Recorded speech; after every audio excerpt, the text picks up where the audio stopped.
Ayun, what's up mga idol? Good evening nga pala sa inyong lahat. So, sa gabing ito, isi-share ko sa inyo sa wakas yung aking sikreto kung bakit pumuputi at kumikinis yung aking muka. Ayan, yan ang nakikita nyo.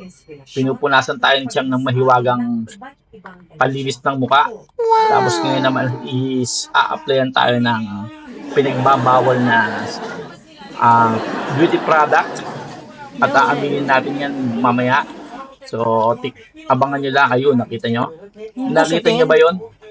Pinagalitan pa tayo, pambihira. Nakita nyo ba yung pinapahid sa akin dyan? Ay, nabi yung wag kang gusot. Parang gusot, di naman nagusot. Ayun, ang kulit-kulit ka, pambihira kasi. Ikaw na nga lang yung naglalagay, mainit pa yung ulo mo ha. Buti nga nagpapalagay yung gusto ko. So, ayan, tuloy tayo. At ipapahid lang naman ito sa buong mukha natin. Sa noo, sa pisngi, sa ilong, sa baba, sa may bandang balbas, yan. Yan lang ang pag-apply.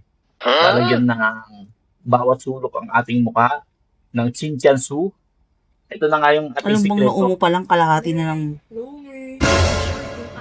Oo, tamo, noo pa lang daw. Pambihira ng asar pa tong siyang Arlene na to. Ikaw na nga lang naglalagay. So pa yung galit. Pambihira ka talaga, oh. Tingnan nyo yung mukha ko. Mamumutihan mamaya. Mapupuno siya ng Chinchanshu. Chinchanshu na kulay maroon yung aking sikreto. Yan ang ating nilalagay tuwing gabi. At meron tayong tagalagay, siyempre si Chiang Art.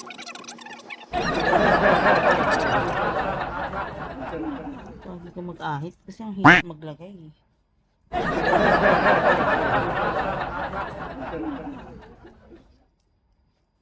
At ayan na nga mga idol, kitang-kita nyo naman, napakaputi na ng ating muka. At ang ginamit natin dyan is Chinchanshu kulay purple o maroon. So, matutulog na tayo guys. Salamat sa panonood. Ito yung ating munting sikreto. Alright!